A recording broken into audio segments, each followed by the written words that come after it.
बाळासाहेबांच्या तमाम शिवसैनिकांना तुमच्या ह्या अनिश गाढवेचा, बाळासाहेबांच्या या कडवट शिवसैनिकाचा आणि शिवसेनेच्या प्रवक्त्याचा मानाचा जय महाराष्ट्र।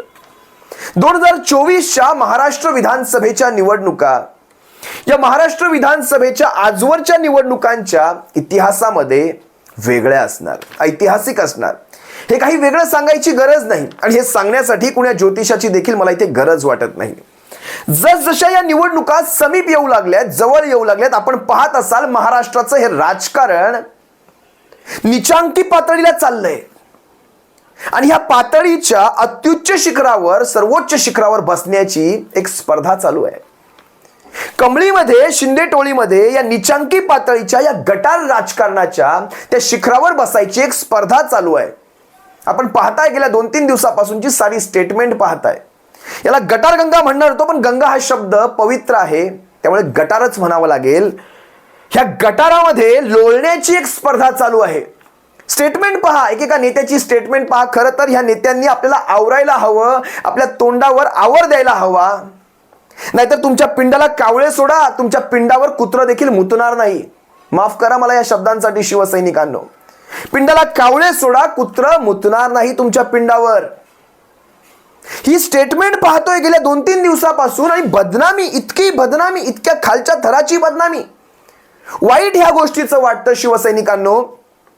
या सगळ्यामध्ये बदनामी केली जाते ती तुमच्या आमच्या वंदनीय हिंदू हृदय सम्राट सरसेनापती शिवसेना प्रमुखांची आणि तुमच्या आमच्या धर्मवीरांची, धर्मवीर आनंद दिघे साहेबांची बदनामी होती। या सगळ्यामध्ये या गुरु शिष्याच्या पवित्र नात्याला बदनाम केलं जातंय शिवसैनिकांनो।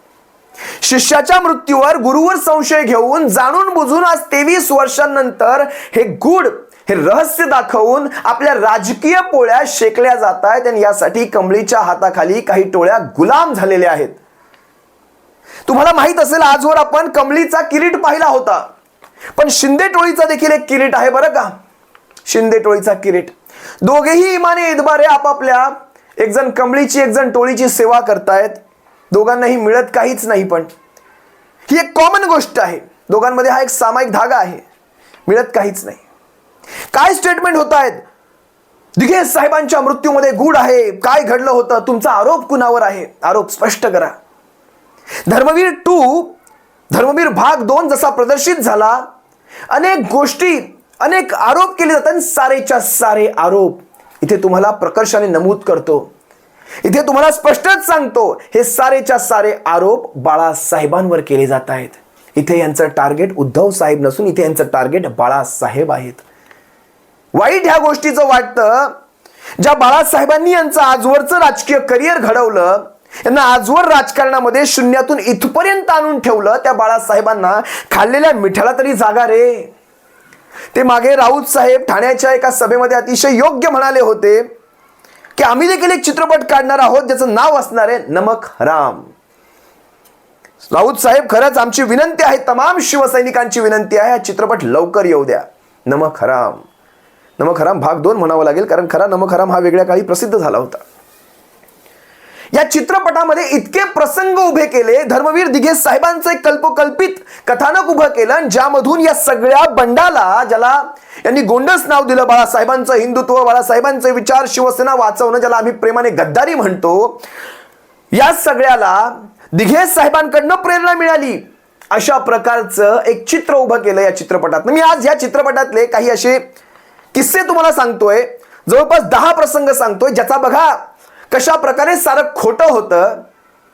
म्हणजे अगदी साधे प्रसंग आहेत, अगदी एक एक प्रसंग तुम्हा सर्वांसमोर घेऊन येईल, पण तुर्तास एक गोष्ट पुन्हा सांगतो, या सगळ्यामध्ये टार्गेट बाळासाहेब आहेत। का बरं यांना? म्हणजे बाळासाहेबांची शिवसेना आहे, जी इलेक्शन कमिशन ऑफ इंडियाकडनं किंवा या इलेक्शन आयोगाकडनं तुम्हाला खैरातीच्या स्वरूपात मिळाली, त्या शिवसेनेमधनं तुम्हाला बाळासाहेब अगदी अलगद बाजूला ठेवायचे आहेत का? म्हणजे कोणाला शक पण झाला नाही पाहिजे, तो संशय पण नको, आणि बाळासाहेब बाहेर करायचे आहेत का? सगळा कब्जा आता आपल्याकडे पाहिजे का? लक्षात घ्या, ही एक सोची समजी साजिश आहे आणि याच्या मागे कोण असणार हे काही वेगळं सांगायची गरज नाही। यांच्यामध्ये हे डोकं नाही, यांच्यामध्ये हे डोकं नाही। मी पुन्हा पुन्हा सांगतो, हे सगळं करण्यामागे हात वेगळे आहेत, दिमाग सगळं थंड डोक्याने हा सारा प्लॅन शिजतोय. तुम्हाला मी काही 10 प्रसंग सांगतो. सगळ्यात पहिला प्रसंग घ्या. सगळ्यात पहिला प्रसंग, ज्या क्षणी एकनाथ शिंदे धर्मवीरांना एक प्रश्न करतायत की राज ठाकरेंसारखा उमदा वारसदार असताना देखील तुम्ही हे सारं का थांबवलं नाहीत. म्हणजे राज ठाकरे सोडून गेलेत, त्यांना का थांबवलं नाही. राज ठाकरे कुठल्या साली सोडून गेले तुम्हाला तारीख सांगतो. राज ठाकरे शिवसेनेमधून बाहेर पडले, ती तारीख होती 27 नोव्हेंबर 2005. धर्मवीर दिघे साहेबांच्या ज्यावेळेस ते आपल्यातनं निघून गेले, ती तारीख होती 26 ऑगस्ट 2001. 1, 2, 3, 4, 5 4 ते 5 वर्ष मधला काळ गेला आणि हा प्रश्न हे धर्मवीर दिघे साहेबांना विचारतायत. म्हणजे किती ते कथानक स्वतःच्या मनाप्रमाणे फिरवायचं हो. शिवसेनेचे पक्षप्रमुख 2003 मध्ये त्यांनी शिवसेनेच्या पक्षप्रमुख पदाची धुरा सांभाळली. मग तुम्ही हा प्रश्न धर्मवीर दिघे साहेबांना जो विचारताय, हा खरंच तुमच्या कथानकाचा भाग असेल. असा एवढा उमदा वारसदार जर पक्ष सोडतोय, हा प्रश्न तुम्ही बाळासाहेबांना विचारायला पाहिजे चित्रपटामध्ये. आणि बाळासाहेबांनी प्रत्येक त्यांच्या भाषणामध्ये सगळ्या गोष्टी अतिशय उघड केलेल्या आहेत. हा प्रश्न दिघे साहेबांना का विचारता? कारण स्वतःच्या मनाप्रमाणे याची उत्तरं देता येतील म्हणून. बघा, पहिला प्रसंग मी तुम्हाला सांगितला जो चुकीचा आहे, ज्याचा संदर्भच येऊ शकत नाही. 5 मध्ये गेलेल्या व्यक्तीला 1 मध्ये दिघे साहेब गेल्यानंतर तुम्ही दिघे साहेबांना प्रश्न विचारता, तुम्ही हे का थांबवलं नाही. वाह रे वाह. दुसरा प्रसंग आहे का? दुसरा प्रसंग असा, एका सीन मध्ये एकनाथ शिंदे म्हणतायत, इतक्या लवकर तुम्ही गेलात. दिघे साहेबांना म्हणतायत, सगळं काही भावनिक बरं का. इतक्या लवकर तुम्ही गेलात, हे काही वय असतं का जायचं? 50 वर्षाचं वय. यांना माहित नसावं का, दिघे साहेब ज्या वयामध्ये गेले ते 49 वर्षाचं वय होतं. अरे चित्रपट करताना कमीत कमी त्या तारखांमध्ये तरी आपण लक्ष घालायला हवं होतं रे. कमीत कमी तारखा, वय, वर्ष. कारण ज्या कथानकांना आपण मांडतो त्यांची कमीत कमी माहिती जी आहे अशी यायला पाहिजे होती. दिघे साहेब ज्या वेळेस गेले 49 वर्ष वय होतं. तिसरा प्रसंग आहे का, अतिशय हास्यास्पद. एका प्रसंगामध्ये हे प्रत्येकाला केसेस विचारत होते. काय रे अब्दुल, तुझ्यावर किती केसेस? काय रे शांताराम, तुझ्यावर किती केसेस? काय रे शहाजी, तुझ्यावर किती केसेस? केसेसचं इथे स्पर्धा लागली होती. बाकी सगळ्यांचं सोडा हो, अब्दुल 70, 20 केसेस, माझ्यावर 20 केसेस. कुठे? काँग्रेसमध्ये असताना. काय म्हणावं या सगळ्या गोष्टी. बरं शांताराम मोने, माझ्यावर देखील 20 केसेस. मी तर अनेक. मग मला सांगा, काही नेत्यांविषयी ते वीट भट्टीचे काही प्रसंग आहेत, ट्रॅक्टर चालवायचे प्रसंग आहेत, मग ते कधी केले? मला भिवंडी ग्रामीणकरांनी विशेष इथे व्यक्त व्हावं. 20 केसेस अंगावर, म्हणजे काहीही फेकायचं. माझ्यावर 20 केसेस, माझ्यावर ट्याव केसेस, माझ्यावर ट्याव केसेस. पुढचा प्रसंग आहे का, बाळासाहेब कायम म्हणायचे, मला शेंडी जाणव्याचं हिंदुत्व मला मंजूर नाही. मला मंदिरात घंटा बडवणारा हिंदू नको, मला अतिरेक्यांना बडवणारा हिंदू पाहिजे. इथे याच्या उलट त्यांचे विचार सांगण्याचा प्रयत्न झाला. तुम्ही पहा, ज्याने कोणी चित्रपट पाहिलाय तुम्ही पहा, बाळासाहेब या सगळ्या उक्तीच्या विरोधात बोलताना दाखवलेले आहेत. म्हणजे बाळासाहेबांचे विचार हे वेगळे दाखवले गेलेले आहेत, जरी त्या प्रत्यक्षात बाळासाहेबांचे त्यात आणि मूळतः पूर्ण चित्रपटामध्ये बाळासाहेब एकदाही दाखवले गेले नाहीत. मी तुम्हाला जे मगाशी म्हणालो बरोबर, आता धर्मवीर म्हटलं तर बाळासाहेब नसणार. म्हणजे उदाहरणार्थ प्रभू श्रीराम म्हणण्यापेक्षा हनुमंताच्या चित्रपटामध्ये, बजरंगबलीच्या चित्रपटामध्ये प्रभू श्रीरामच नसणार. असा चित्रपट तुम्ही कधी पाहाल का? बजरंगबलीचा चित्रपट, त्यात प्रभू श्रीरामच नाही, हा चित्रपट पूर्ण होऊ शकतो का? संबंध चित्रपटामध्ये बाळासाहेब कुठेच नाहीत. अनेक प्रसंग आहेत. तुम्हाला मी एक प्रसंग वाचून दाखवतो, कारण तो पुढचा जो माझा सीन आहे ना, तो त्याच्यावरचाच आहे. पुढचा सीन असा आहे, श्री मलंगडाचा सीन आहे, ज्यामध्ये श्री मलंगडावर धर्मवीर दिघे साहेब एका आंदोलनामध्ये गेले, ज्याच्यावर त्यांना रासुका लागला. धर्मवीर दिघे साहेबांच्या डोक्यावर काठीचा प्रहार होतो आणि तो होतो पोलिसांकडनं. काठीचा प्रहार पोलिसांकडनं. मला नवल वाटतं, धर्मवीर दिघे साहेबांच्या डोक्यावर कधीही कुठलाही पोलिसांकडनं काठीचा प्रहार झाला नाही. आणि हे स्वतः जुने पत्रकार सांगतात. पोलिसांचे आणि धर्मवीर दिघे साहेबांचे संबंध इतके चांगले होते की कधीही पोलीस त्यांच्या डोक्यावर काठीने प्रहार करू शकत नाहीत. तर मला एक सांगा, हा काय प्रकार होता? मग हे का दाखवलं गेलं? आणि काय म्हणतात धर्मवीर दिघे साहेब, अरे अच्छा हे देखील लाल आहे बरं का. नाहीतर मला वाटलं, म्हणजे रक्त त्यांच्या अंगावर सांडत होतं, नाहीतर मला वाटलं हे रक्त भगवा असेल. म्हणजे फक्त एक डायलॉग घेण्यासाठी, धर्मवीरांचं हिंदुत्व दाखवण्यासाठी हे रक्त भगवा आहे सांगण्याच्या डोक्यावर काठीचा प्रहार करता तुम्ही. किती फेक सीन घेणार या सगळ्या चित्रपटामध्ये, मला सांगावं जरा. याच्यामध्ये दिघे साहेबांचं 2020 सालचं एक पत्र आहे, माफ करा 2020चं नाही, ज्यावेळेस हा प्रसंग घडला 2000 सालचं हे प्रसंग आहे. 2000 सालच्या एका पत्रामध्ये धर्मवीर दिघे साहेबांनी अनेक नावं लिहिली आहेत. त्याच्यामध्ये प्रकाश परांजपेंचं नाव आहे, बोडारेंचं नाव आहे, त्याच्यामध्ये अनेक नावं आहेत. पण त्या नावांमध्ये म्हणजे त्यांनी कुणाकुणावर काय काय जबाबदारी दिली होती, मलंगडावर जाताना कसं शांततेत जायचंय, कुण्याही यात्रेकरूंना त्याचा त्रास होणार नाही वगैरे वगैरे त्यांनी नियमावली लिहिली होती. येताना सुका खाऊ घेऊन या, जेवणाची व्यवस्था करा, निहारीची व्यवस्था करा, अशा प्रकारचं एक पत्र आहे. ह्या पत्रामध्ये अनेक जणांची नावं आहेत, पण यामध्ये एकनाथ शिंदे हे नाव कुठेच दिसलं नाही. का बरं? चित्रपटामध्ये हातात बांबू वगैरे घेऊन मलंगडावर, मग हे प्रसंग कुठे जुळले नाहीत बरं का. तुम्हाला आणखी एक प्रसंग सांगतो, असे अनेक प्रसंग आहेत या चित्रपटामध्ये. पुढचा प्रसंग म्हणजे कशा प्रकारे खोटं दाखवण्याचा प्रयत्न झालाय पहा. आता एक त्यागी नावाचा IPS अधिकारी गणपतीच्या देखाव्यांमध्ये सावरकरांविषयीचा एक देखावा तुम्ही काढा वगैरे, त्या त्यागी नावाच्या अधिकाऱ्याचे आणि धर्मवीर दिघे साहेबांचे संबंध चांगले होते. चित्रपटामध्ये असं काही दाखवलंय की त्यांचे ह्यांचे संबंध जसे जणू काही विळ्या भोपळ्याचे संबंध. मला खरंच नवल वाटतं हे सगळे प्रसंग उभारून, आणि प्रत्येक त्यांच्या चित्रपटाच्या सीनमध्ये धर्मवीर दिघे साहेब ज्या प्रकारे दातोड खातायत, असं कधीही त्यांचं व्यक्तिमत्व नव्हतं. तुम्ही दिघे साहेबांचे सगळे आजवरचे फोटो पहा, प्रत्येक फोटोमध्ये दिघे साहेबांच्या चेहऱ्यावर एक सौम्यपणा, एक नम्रता, हे सगळे गुण तुम्हाला दिसतील. दिघे साहेब हे आध्यात्मिक होते, ते भावनिक होते. हे अशा प्रकारचे दातोड खाणारे सीन धर्मवीर मध्ये जे दाखवले ते दिघे साहेबांचं एक वेगळं कॅरेक्टर करून दाखवण्याचा प्रयत्न केला. तुम्हाला जर ह्या गोष्टी पटत असतील तर व्हा व्यक्त कमेंटमध्ये, विशेषतः त्या शिवसैनिकांनी, विशेषतः जे वरिष्ठ शिवसैनिक मला पाहतायत, ज्यांनी दिघे साहेबांना फार जवळून पाहिलेलं आहे, विशेषतः ठाण्यातल्या शिवसैनिकांनी, त्यांनी कमेंटमध्ये नक्कीच व्यक्त व्हा. दिघे साहेब कसे होते, किती मितभाषी होते, किती सौम्य भाषी होते. मला आता या चित्रपटातला मी पुढचा प्रसंग सांगतो. एक असं दृश्य दाखवलंय, संजय शिरसाट बंद गेटमधून, मातोश्रीच्या बाहेरच्या बंद गेटमधून आतमध्ये वाकून पाहतायत की त्यांना आतमध्ये जायचंय पण कोणी सोडत नाही, अशा प्रकारचं एक चित्र उभं करतायत संजय शिरसाट.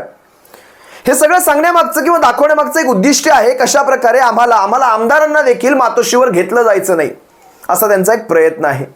खरं तर संजय शिरसाटांनी आपल्या अंतर्मनाला हा प्रश्न विचारायला पाहिजे होता की आपल्या आयुष्यात जर इतक्या प्रकारचं, इतक्या खालच्या प्रकारचं जर आपण खोटं बोलू तर ह्या नाही पण वरच्या न्यायालयामध्ये आपला निकाल नक्कीच लागून जाईल. तो वरचा पाहतोय हे सगळ्या गोष्टी. तुम्हाला किती प्रसंग दाखवू? तुम्हाला चला इथल्या इथे मी 2 प्रसंग दाखवतो. मातोश्रीवर चर्चा झाल्यानंतर बाहेर येऊन मीडियावर बोलणारे हेच पहिले असायचे, अशी चर्चा झाली, तशी चर्चा झाली, साहेबांसोबत आम्ही हे बोललेलो आहे, साहेबांनी आम्हाला हे सांगितलेलं आहे. मग त्यावेळेस तुम्ही मातोश्रीमध्ये आणि इतर प्रसंगात तुम्हाला असं बाहेर गेटवर उभं केलं होतं का? सेना के विधायक हैं सर, मातोश्री से बैठक के बाहर आप निकले हैं, आप क्या सार्थक संवाद हुआ? सरकार बनाने को लेकर साफ हुआ कुछ? नहीं, कुछ नहीं. मुर्दा साहब ने हमको सबको कॉल किए थे. उन्होंने हमारे 4-5 दिनों में जो घटना घटी है उसके बारे में मालूमात दी है और बहुत अच्छी खबर आने की. शिरसाट सर आपल्यासोबत आहे सर, बैठक संपलेली आहे, काय बैठकीमध्ये मुद्दे उपस्थित केलेले आहेत आपण? बैठकीमध्ये उद्धव साहेबांनी गेले 3-4 दिवसामध्ये ज्या घटना घडलेल्या आहेत त्याबद्दलची माहिती दिलेली आहे आणि आमदारांचं मत सुद्धा जाणून घेतलेलं आहे, आमदारांचं काय मत आहे म्हणून. तुमच्या माहितीसाठी सांगतो, मातोश्रीला असा कुठला गेटच नाही जसा गेट या चित्रपटात दाखवलेला आहे. किती करावं आणि किती अति करावं. पुढचा प्रसंग पहा. या पुढच्या प्रसंगामध्ये अतिशय विलक्षण प्रसंग. पुढच्या प्रसंगामध्ये ज्यावेळेस एकनाथ शिंदे धर्मवीर दिघे साहेबांना विचारतायत, पुन्हा तो मगाचा प्रसंग, राज ठाकरेंसारखा एखादा उमदा वारसदार असताना देखील तुम्ही हे सगळं का थांबवलं नाही, त्यांना का बाहेर पडू दिलं वगैरे वगैरे, असं बोट करून बोललं गेलं. तुम्ही सर्वांनी त्याच्या चित्रफिती तुम्ही सर्वांनी पाहिल्या असाल सोशल मीडियावर. अशा प्रकारे बोट करून, दिघे साहेबांकडे बोट करून, असं कधी आजवर पाहिलंय का दिघे साहेबांकडे बोट? हे जर तुम्ही त्या काळात जर खरंच केलं असतं ना, तर काय घडलं असतं हे काय मला ते वेगळं सांगायची गरज नाही. असं बोट करून दिघे साहेबांकडे आणि चित्रपटात दिघे साहेबांकडे असं बोट करून बोलणं, वा रे वा. हे असले कल्पोकल्पित सीन आहेत, सगळी ही दृश्य कल्पोकल्पित आहेत. पुढे ऐका आणखी. अब्दुल सत्तार ज्या वेळेस हे काँग्रेस बरोबर गेले वगैरे, ह्यांनी हे सगळं दाखवलंय कसं की कशा प्रकारे तुम्ही काँग्रेस बरोबर गेलात म्हणून आम्हाला वाईट वाटलं. काँग्रेस बरोबर सत्तेत गेल्यानंतर मंत्रिपद भोगणारी ही माणसं अगदी अब्दुल सत्तारासकट, बरं अब्दुल सत्ताराने सांगावं काँग्रेस बरोबर गेल्यानंतर आम्हाला वाईट वाटलं. जो व्यक्ती 2-3 दिवसापूर्वी, म्हणजे समजून घ्या तुम्ही, अगदी आत्ता शिवसेनेत आलेली ही व्यक्ती काँग्रेसमधनं ही शिकवते. या सगळ्या, मला तर खरंच आजवर मला सगळ्यात जास्त संताप जर कुणाविषयी असेल ना, 3 नेते आहेत, 3. या सगळ्यांचा ह्या संपूर्ण कांडामध्ये सहभाग आहे आणि ह्या कांडाचे सूत्रधार जर कोणी असतील ना, हे 3 नेते आहेत. सगळ्यात पहिलं सावंतवाडीचं ते नाव केसरकर, दुसरं नाव संजय शिरसाट आणि तिसरं नाव अब्दुल सत्ताराचं आहे बरं का. या सगळ्यांचा ह्या कांडामध्ये सगळ्यात मोठा समावेश आहे. असो, पण अब्दुल सत्तारांनी जो कालपर्यंत काँग्रेसमध्ये बसले होते, आज ते काँग्रेसमधून शिवसेनेत आले आणि शिवसेनेला शिकवत होते, अरे बापरे आम्हाला हिंदुत्व सोडल्यामुळे किती वाईट वाटलं. हे असले प्रसंग दाखवल्यावर तुम्हाला वाटेल शिवसैनिकांना नाही खरंच घडलं होतं हे. किती करणार, किती खालची पातळी गाठणार. पुढे ऐका. आता एक प्रसंग असा आहे ज्यात सुषमा अंधारे ताईंवर यांनी एक वक्तव्य केलेलं आहे की ह्या आल्या म्हणून आम्ही शिवसेना सोडली. अरे काहीतरी तर तारखांचा मेळ लावायला पाहिजे होता. सुषमा अंधारे ताई शिवसेनेत कधी आल्या आणि तुमची गद्दारी कधी झाली याच्यामध्ये जर तुम्ही फरक बघाल तर तुम्हाला कित्येक महिन्यांचं अंतर मिळेल, दिवसांचं अंतर मिळेल. पण ह्या आल्या म्हणून आम्ही गेलो. अरे वा रे वा. कधीतरी या सगळ्या गोष्टींचा बारीक गणित करून अभ्यास करा. आता अभ्यास करायच्या गोष्टी मी कोणाकडनं अपेक्षित करतोय. असो, पुढचा प्रसंग तुम्हाला सांगतो. पिंडदान करताना हे म्हणजे तुम्ही काय त्यांचे आप्तेष्ट होतात का? पिंडदान करताना त्यांचे परिवाराचे सदस्य असतील, म्हणजे काय म्हणून हे लॉजिक लावले मला कळलं नाही. पिंडदान करताना तिथे काहीतरी दिघे साहेबांच्या कानामध्ये, म्हणजे त्या पिंडाच्या कानामध्ये असं बोलताना दाखवलंय आणि त्यानंतर कावळे शिवताना दाखवले आहेत. म्हणजे किती करावं ह्या सगळ्या गोष्टींमध्ये. या सगळ्या भावनिक आध्यात्मिक गोष्टी आहेत, त्याच्यामध्ये आप्तेष्टांचं असतं. पिंडदान करताना आप्तेष्ट असतात, नातेवाईक असतात. आपण काय. असो, शेवटी काय आपली जिसकी भैंस उसकी, जिसकी लाठी उसकी भैंस, काय म्हणतात त्याला, ज्याची बॅट त्याचा बॉल, मग त्याचीच बॅटिंग राहते. हे सगळं आहे. आपलाच चित्रपट, काय दाखवायचं ते दाखवा. आणि चित्रपटाच्या सुरुवातीला जे डिस्क्लेमर की हा संबंध चित्रपट हा मनोरंजनाचा भाग आहे, मनोरंजनासाठी दिघे साहेबांचा वापर. तुम्ही वाचा ते डिस्क्लेमर. जर कधी जाल चुकून माकून तो पिक्चर बघायला तर तुम्ही वाचा ते डिस्क्लेमर काय लिहिलेलं आहे. पुढे काय म्हणतायत, अनेक गोष्टी. मला खरं तर पुढच्या गोष्टी वाचायची इथे अजिबात इच्छा नाही. जे काही असेल ते पुढचे प्रसंग तुम्हाला पुढच्या कुठल्या तरी भागात सांगेल. पण हे सगळं करून आपण काय साध्य करतोय, म्हणजे काय सांगायचंय जनतेला आपल्याला, की कशा प्रकारे दिघे साहेबांनी आम्हाला प्रवृत्त केलं. ज्या माणसाने आपली उभी हयात शिवसेनेच्या वाढीसाठी, शिवसेना वाढवण्यासाठी खर्ची घातली, ज्यांच्या आनंदाश्रमातून कायम शिवसेना वाढीचे प्रयत्न झाले, त्याच माणसाच्या नावाखाली तुम्ही शिवसेना कशी फुटली आणि त्याला कसे तुम्ही प्रेरणा दिली हे दाखवण्याचा प्रयत्न करताय. कुठे फिडाल, कुठे फिडाल. मी पुन्हा सांगतो, कुठे फिडाल हे सारं.